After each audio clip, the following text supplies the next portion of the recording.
First contact. Captain Ilara Voss stood on the bridge of the ESS Trailblazer, her eyes fixed on the viewscreen displaying a field of unfamiliar stars. Her ship, a state-of-the-art human exploration vessel, had ventured far beyond the boundaries of known space on a mission of discovery. Suddenly, the ship's proximity alarms blared. "Captain, we have unknown contacts on long-range sensors," reported Lieutenant Commander Jace Riker, the Trailblazer's tactical officer. "They just appeared out of nowhere." Ilara tensed. "How many and what's their heading?" "At least a dozen, Captain. They're on an intercept course." Jace's usually calm voice carried an undercurrent of concern. As the contacts drew closer, the view screen resolved into an intimidating sight. A fleet of alien warships, angular and bristling with weapons, dwarfing the Trailblazer in size and apparent firepower. "Hail them," Ilara ordered, masking her apprehension beneath a veneer of composure. This was the moment she had trained for, the reason she had ventured out here, to make first contact with an alien civilization. But she had hoped it would be under friendlier circumstances. The view screen flickered and resolved into the image of an alien being, regal and imposing. Its skin was a mottled green, its eyes a piercing yellow, and it was clad in what appeared to be an ornate military uniform. "Unknown vessel, you have violated the sovereign territory of the Zorian Empire." The alien spoke in a deep, resonant voice, the ship's universal translator rendering its words into English. "Identify yourselves and state your purpose." Ilara stepped forward, projecting an air of calm authority. "I am Captain Ilara Voss of the Earth ship Trailblazer. We are peaceful explorers, seekers of knowledge. We mean no intrusion." The alien commander's expression hardened. "Your intentions are irrelevant. You will surrender your vessel and submit to the authority of the Zorian Empire. Failure to comply will result in your immediate destruction." Ilara's mind raced. The Zorian ships had them hopelessly outgunned. To fight would be suicide. But to surrender would mean consigning her crew to an unknown fate at the hands of a clearly hostile power. She needed time to understand this new threat, time to warn Earth. She had to keep the alien commander talking. "Surely there is room in this vast galaxy for both our peoples to coexist peacefully," she said diplomatically. "Perhaps we could open a dialogue, learn from each other." The Zorian laughed, a harsh, grating sound. "The Zorian Empire does not coexist. It conquers. It rules. And it will not tolerate the presence of an upstart species that dares to challenge its supremacy." As he spoke, Ilara discreetly signaled to her communications officer, Ensign Liasato. Laya nodded imperceptibly, her fingers dancing over her console as she prepared to transmit a burst data package back to Earth, containing all the information they had gathered on the Zorians. The alien commander leaned forward, his yellow eyes boring into Ilara's. "You have one orbital cycle to comply. Use it wisely, for it will determine whether your species has a future as servants of the Zorian Empire or no future at all." The screen went dark. Ilara slumped back in her chair, the weight of the moment pressing down on her. She had bought some time, but at a terrible cost. For she knew with grim certainty that the Zorian ultimatum was no idle threat, but a promise of war. A war that humanity, in its current state, could not hope to win. But as she watched Leia transmit the data package, a spark of hope kindled within her. Earth would not face this threat blindly. They would have warning, precious information, a chance to prepare. And knowing the indomitable spirit of her species, Ilara believed that given that chance, humanity would not just survive, but find a way to fight back. For the Zorians, in their arrogance, had made a fatal mistake. They had underestimated the human will to endure, to adapt, to overcome. They had started a war. Now it was up to Earth to finish it. Preparing for the storm. The emergency summit convened in the fortified depths of the Cheyenne Mountain Complex, the heart of Earth's planetary defense network. The leaders of the world's major powers and the brightest minds of the scientific community had gathered to address the greatest threat humanity had ever faced. At the head of the table sat President Amelia Donovan, her face etched with a mixture of determination and strain. The past 48 hours had pushed the global leader near to her limits, yet she projected an aura of undaunted resolve. "What are our options?" she asked, her voice cutting through the anxious murmur of the assembled dignitaries and experts. Dr. Liam Hawking, the renowned astrophysicist and director of the recently established Global Extraterrestrial Response Initiative, stood up. "Madam President, based on the data transmitted by the Trailblazer, it's clear that the Zorians possess technology far beyond our own. Their ships, their weapons, we're simply outmatched." A wave of dismay rippled through the room, but Dr. Hawking continued undeterred. "However, we have one advantage: time. The Trailblazer's long-range scans indicate that the Zorian invasion fleet is still in the early stages of assembly. We estimate a window of 6 months before they can launch a full-scale assault on Earth." General Maximilian Graves, the grizzled veteran who commanded Earth's space defense forces, leaned forward. 6 months, that's not much time to prepare for an invasion by a technologically superior enemy. But it's all we've got. We need to use it wisely. President Donovan nodded, her expression resolute. "Agreed. Dr. Hawking, what do you propose?" Liam brought up a holographic display, outlining his plan. "We need a two-pronged approach. First, a crash program to accelerate our technological development, focusing on weaponry, defenses, and space travel. We pool our resources, our brightest minds, and we work around the clock." The assembled leaders exchanged glances, nodding in agreement. It was a daunting proposition, but they had no choice. "And the second prong?" the president prompted. Liam's expression turned grim. "We need to buy more time. And to do that, we need to disrupt the Zorian invasion before it begins. We need to infiltrate their staging points, gather intelligence, and if possible, sabotage their efforts." General Graves raised an eyebrow. "A preemptive strike? That's a risky move. If we're discovered, it could provoke the Zorians into attacking sooner." "It's a risk we have to take," Liam countered.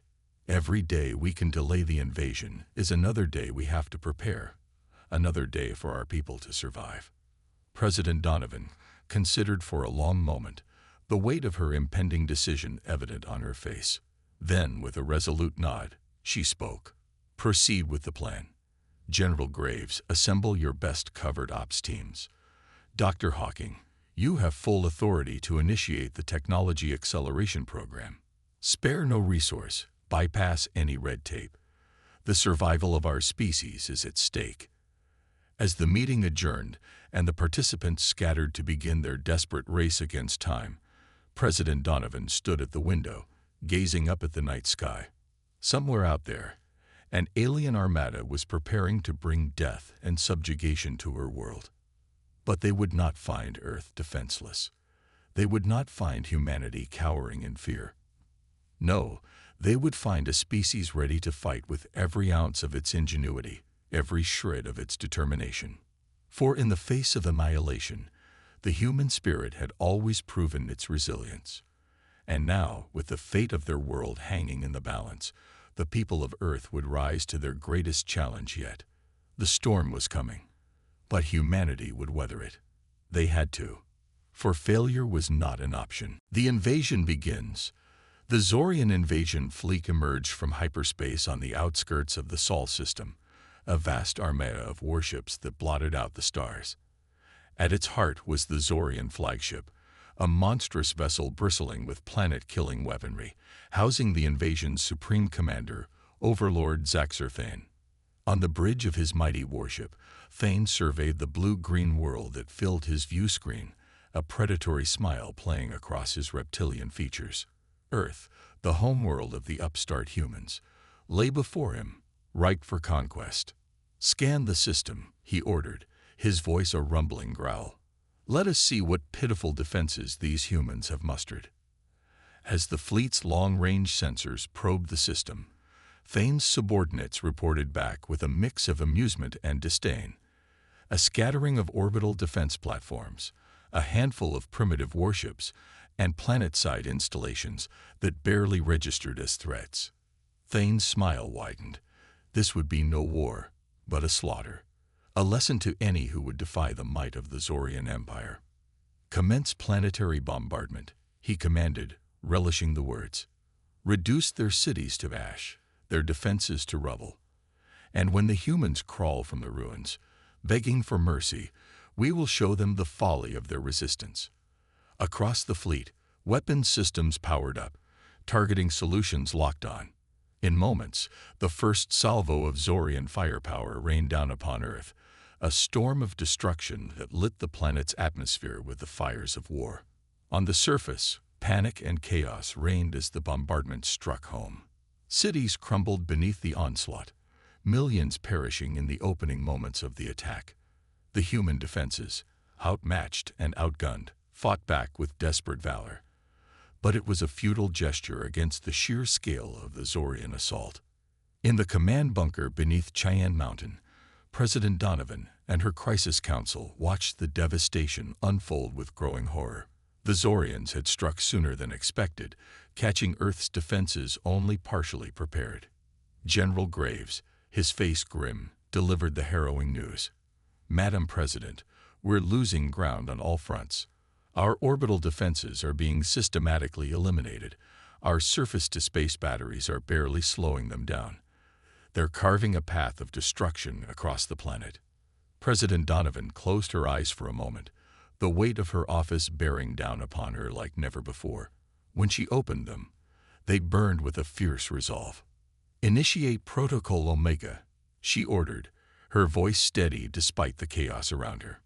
"It's time for our people to go to ground, to survive.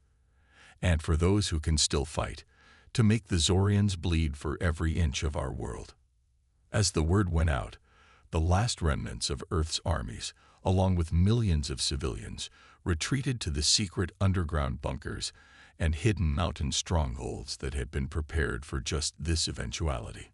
Above them, the Zorian onslaught continued unabated, the invaders' ships now descending to disgorge armies of ground troops, ready to hunt down and subjugate any survivors.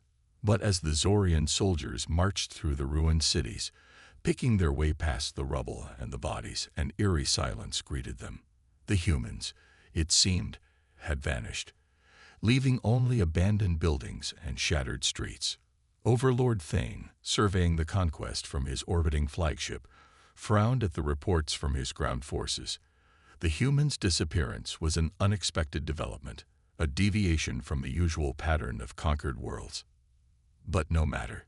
They could hide, but they could not escape. The Zorians would root them out, break them, enslave them. For this world, like so many before it, now belonged to the Empire. Yet even as Thane savored his victory, he couldn't shake a lingering sense of unease. The humans had proven more resilient, more elusive than expected. And in the back of his mind, a question gnawed. What other surprises might they have in store? Guerrilla warfare.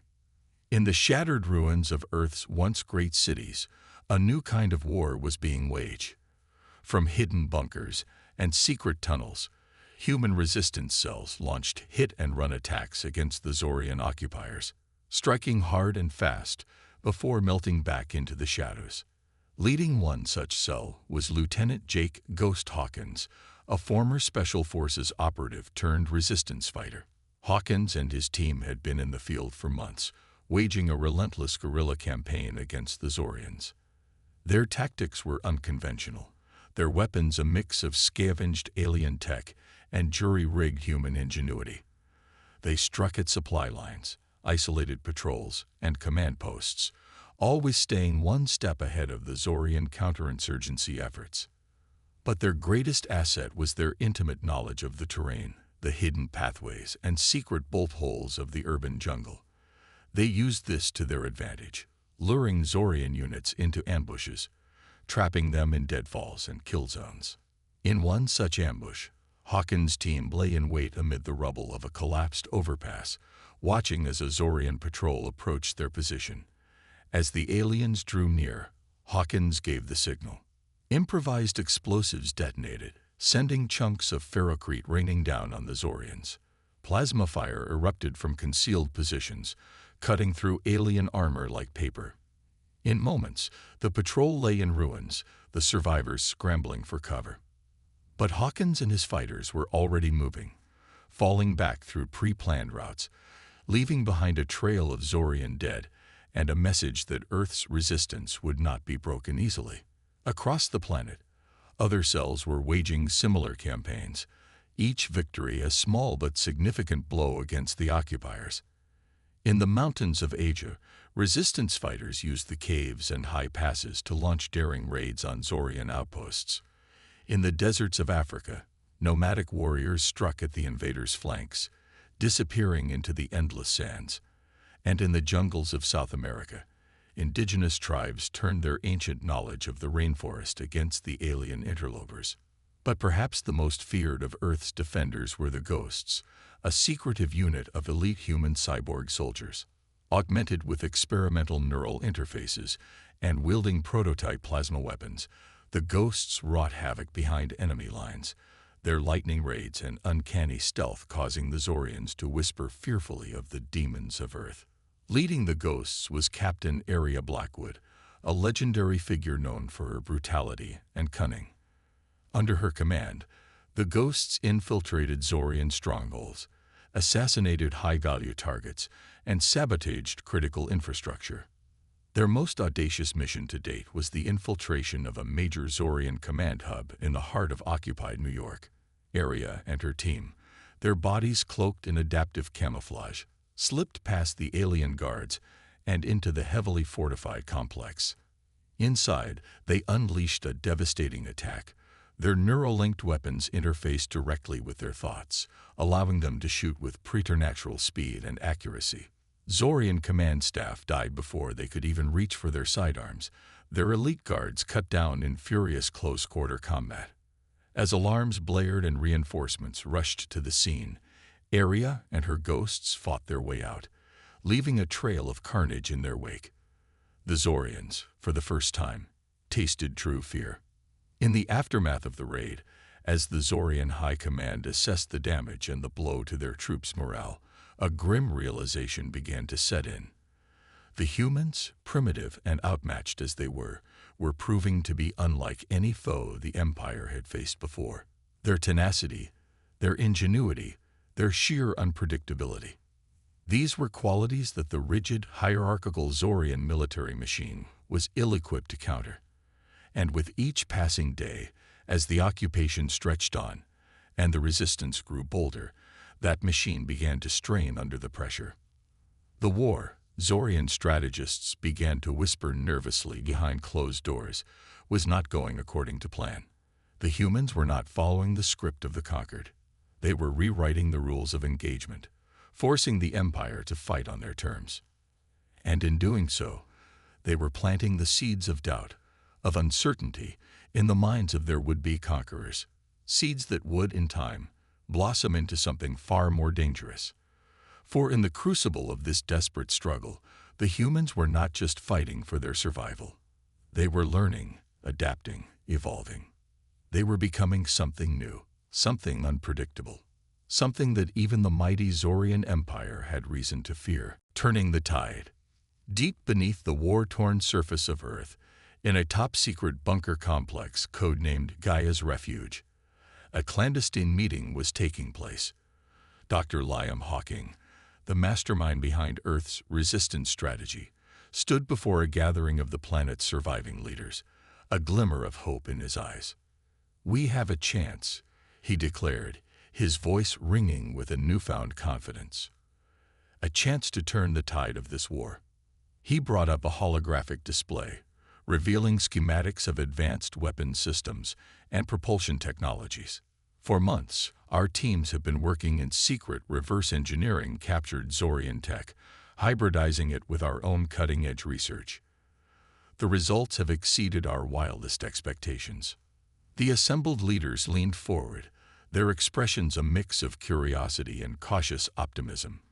President Donovan, her face lined with the strain of the long months of war, spoke up. "What exactly are we looking at, Dr. Hawking?" Liam grinned. "A game changer, Madam President. We've developed a new class of warship, one that combines the best of human and Zorian technology. Faster, more maneuverable, and packing a punch that will give the Zorians a nasty surprise." General Graves, his uniform bearing the scars of countless battles, raised an eyebrow. "How soon can we get these ships into production?" "The first prototypes are already coming off the assembly lines," Liam replied. "We've been manufacturing in secret in hidden facilities across the globe.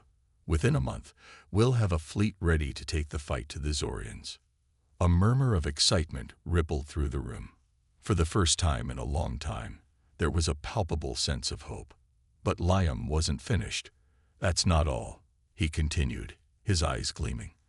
"We've also made contact with a Zorian rebel faction, dissidents who oppose the Empire's endless wars of conquest. They've agreed to provide us with intelligence, resources, even direct military aid." President Donovan's eyes widened. "You trust these Zorian rebels?" Liam nodded. "We've vetted them thoroughly. They're committed to overthrowing the Empire, and they see an alliance with us as their best chance. With their help, we'll be able to strike at the heart of the Zorian occupation."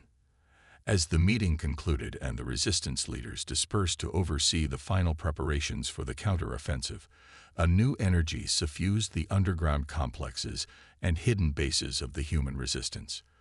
The time for hiding, for scraping out a meager existence in the shadows, was over. The time to strike back had come. In the weeks that followed, the Zorian occupation forces found themselves suddenly beset on all sides. From the depths of space, the new human warships emerged, their sleek, deadly forms tearing through Zorian lines with devastating efficiency. On the ground, resistance cells launched a coordinated series of uprisings, striking at key Zorian installations and supply depots. Armed with advanced weaponry supplied by the Zorian rebels, they cut a swath through the occupiers' defenses, liberating city after city. And in the heart of the Zorian occupation headquarters, a team of ghost operatives, led by the indomitable Captain Area Blackwood, launched a daring raid. Guided by intelligence provided by their rebel allies, they penetrated the facility's defenses, planting explosives and sowing chaos. As the complex erupted in flames and the Zorian command staff fled in disarray, Area stood amid the wreckage, a fierce grin on her face. "This is just the beginning," she vowed. "We'll drive these bastards off our world, and then we'll take the fight to their doorstep." Across the planet, the human resistance surged forth, a tidal wave of fury and determination. In the liberated zones, a new sense of unity and purpose took hold as people from all walks of life banded together to rebuild and rearm. And in the Zorian-held territories, a new fear took root, a fear of the once-conquered humans who now fought with a ferocity and skill that belied their technological inferiority.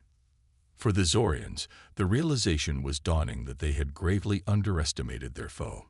The humans, in their arrogance, they had dismissed as primitives, as little more than chattel to be enslaved or slaughtered at will. But now, as their armies reeled back under the onslaught of the resurgent human resistance, as their mighty warships fell before the ingenuity of human engineers and the courage of human pilots, they began to understand the true nature of the enemy they faced. An enemy that would not kneel, would not surrender.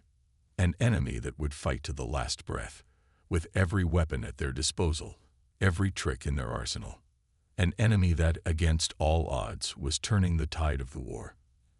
And as the battle for Earth entered its decisive phase, as the fate of humanity hung in the balance, one thing became clear to all who witnessed it. The Zorian Empire had started this war, but it would be the humans who finished it.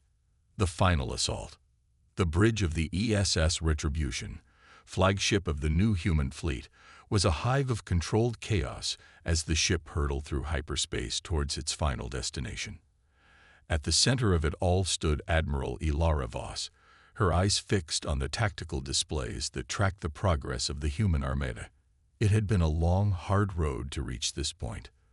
The months of grinding warfare, the desperate battles and daring raids, the losses and the sacrifices, all of it had led to this moment, this final, all-or-nothing assault on the heart of the Zorian Empire. "Admiral, we're approaching the target system," reported Captain Jace Riker, Ilara's second-in-command. "All ships report ready for combat." Ilara nodded, a grim smile playing across her lips. "This is it, then. The end of the line. One way or another, this war ends today." As the fleet dropped out of hyperspace on the outskirts of the Zorian home system, they were met by a sight that sent a chill through even the most battle-hardened veterans. Arrayed before them was the full might of the Zorian Imperial Navy, thousands of warships forming a seemingly impenetrable wall of guns and armor. At the heart of the Zorian formation was the Emperor's own flagship, a monstrous dreadnought bristling with planet-cracking weaponry. On its bridge, Overlord Zaxxor Thane surveyed the human fleet with a mix of anger and disbelief. "So the primitives have come to die at our doorstep," he growled, his talons tightening on the arms of his command throne. "Very well. We will oblige them. All ships, open fire. Wipe this vermin from the stars." And with that, the final battle for the fate of the galaxy began. It was a battle unlike any the universe had ever seen. The sleek, nimble human ships, powered by their hybrid human-Zorian technology, darted and weaved through the Zorian lines, unleashing devastating volleys of advanced weaponry. The Zorian ships, though vastly superior in numbers and firepower, found themselves hard-pressed to track the elusive human craft. On the ground, the human resistance launched its own final offensive. Across the occupied territories of Earth, rebel cells rose up in a coordinated uprising, striking at Zorian strongholds and supply lines. Led by the indomitable Jake Ghost Hawkins and his team of elite fighters, they stormed the enemy's fortifications, engaging in brutal, close-quarters combat. In the skies above the Zorian homeworld, the battle raged with furious intensity. The human ships took heavy losses, but for every vessel that fell, they exacted a terrible toll on the Zorian fleet. And at the forefront of the fight was the Retribution, Ilara's flagship leading the charge. "Concentrate fire on the Emperor's dreadnought," Ilara commanded, her voice cutting through the chaos of the bridge. "We take that ship down, we cut the head off the beast." But even as the human ships poured fire into the massive Zorian flagship, it seemed an impossible task. The dreadnought's shields shrugged off the heaviest of volleys, its armor impervious to all but the most concentrated of attacks. Yet Ilara had one final card to play. "Prepare to launch the ghosts," she ordered, her eyes gleaming with a fierce light. In the Retribution's hangar bay, Captain Aria Blackwood and her team of cyborg commandos stood ready, their bodies thrumming with barely contained power. At Ilara's command, they boarded their stealth assault craft and launched, streaking towards the Zorian flagship on a one-way mission. Guided by the intelligence provided by their rebel allies, Aria and her ghosts breached the dreadnought's defenses, infiltrating the mighty vessel. In the corridors and chambers of the ship, they fought a desperate running battle, cutting down Zorian guards and crew members with ruthless efficiency. Their objective, the ship's central power core. If they could destroy it, the dreadnought would be crippled, its defenses laid bare. But to reach it, they would have to fight their way through the Emperor's most elite warriors, the dreaded Imperial Guard. In the heart of the ship, in a vast, vaulted chamber, Aria and her ghosts met the Imperial Guard in a final titanic clash.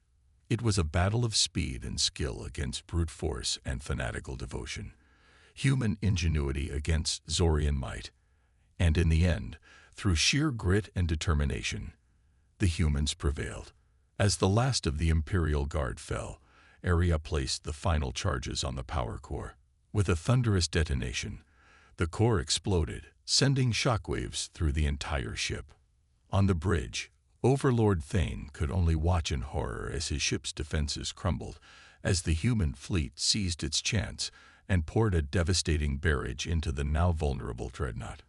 In a final, desperate act, he opened a communication channel to the Retribution. Admiral Voss, he snarled, his voice thick with hate and frustration. You have won this battle, but the war is far from over. The Zorian Empire will never submit to your kind. We will fight to the last. We will. But Ilara cut him off, her voice cold and clear. No, Overlord, you won't, because we're not just going to defeat you. We're going to dismantle your empire, piece by piece. We're going to free every world you've ever conquered, every species you've ever enslaved. And we're going to ensure that you can never threaten the galaxy again. And with those words, she gave the final order. A massive salvo from the human fleet tore into the crippled dreadnought, shattering its hull and sending it spiraling into the planet's atmosphere. On the surface below, Zorian soldiers and civilians alike looked up to see their emperor's mighty flagship, the symbol of their power and invincibility, plummeting from the skies in flames. It was a sight that broke the back of the Zorian war machine. Across the planet, across the galaxy, Zorian forces laid down their arms, surrendering en masse to the victorious humans and their rebel allies. The war was over. Against all odds, through sheer tenacity and indomitable will, humanity had emerged victorious. The Zorian Empire, the scourge of the galaxy, lay shattered and broken at their feet. But as the cheers of victory echoed across the stars, as the liberated peoples of 100 worlds celebrated their newfound freedom, those who had led the fight knew that this was only the beginning. For the galaxy had been forever changed by this war. The old order had been swept away, and in its place, a new one would arise. An order shaped by human hands, guided by human values. A future where no species need ever again fear conquest or enslavement. A future bought with blood and sacrifice, but one full of hope and promise. The future of a galaxy reborn. A new era dawns. In the aftermath of the Great Zorian War, the galaxy was a changed place.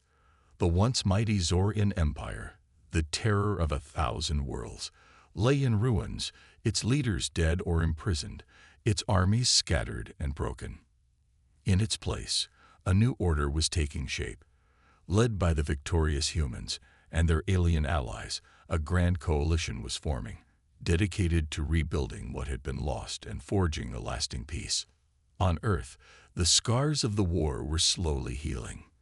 The ruined cities were being rebuilt, the shattered infrastructure repaired, and among the people, a new sense of unity and purpose had taken hold. No longer were they divided by nation or creed, by race or religion. They had faced the fire together, had blood and sacrificed as one. And in the crucible of that shared struggle, they had forged an unbreakable bond. At the forefront of this new era stood those who had led the fight. Admiral Ilara Voss, the hero of the final battle, now found herself charged with a new mission: to serve as humanity's ambassador to the stars, to build bridges between Earth and the myriad species of the galaxy. Jake Ghost Hawkins and his team of elite fighters, once the scourge of the Zorian occupation, now turned their skills to the task of peacekeeping and reconstruction. They stood as guardians of the new order, ready to defend the hard-won peace against any who would threaten it. And Dr. Liam Hawking, the brilliant mind behind Earth's technological resurgence, now poured his genius into the challenges of the post-war galaxy. Under his guidance, human science and engineering took great leaps forward, ushering in an age of unprecedented progress and prosperity. But perhaps the most remarkable change was in humanity's relationship with the other species of the galaxy. Where once there had been fear and mistrust, now there was friendship and cooperation.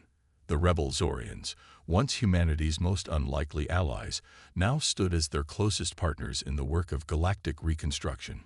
Together, human and Zorian engineers and scientists worked to rebuild shattered worlds, to heal the wounds of war.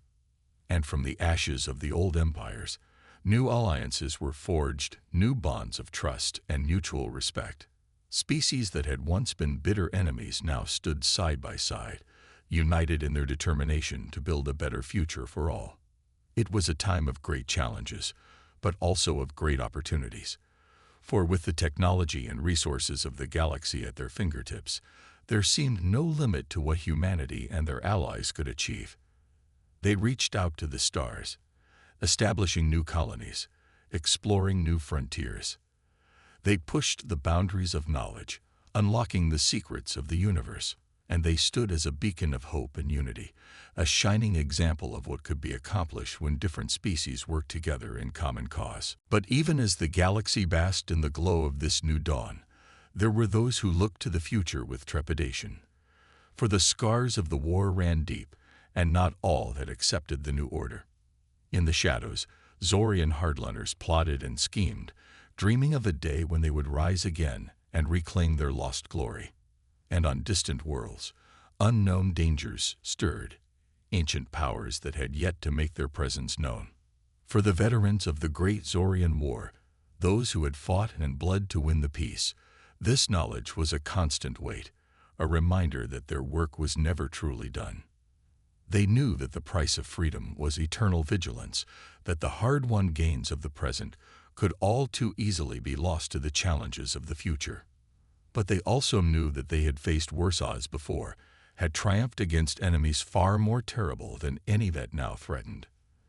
They had stood united in the face of annihilation, had forged an alliance that had shattered an empire and reshaped a galaxy. And so, as the new era dawned, as humanity and their allies stood on the threshold of a future bright with promise, they faced it with a quiet confidence, a steely resolve. Come what may, they would meet it head-on, would fight and strive and build, as they always had. For they were the guardians of the peace, the architects of the future. They were the children of Earth and the inheritors of the stars, and their greatest adventures were just beginning. The end.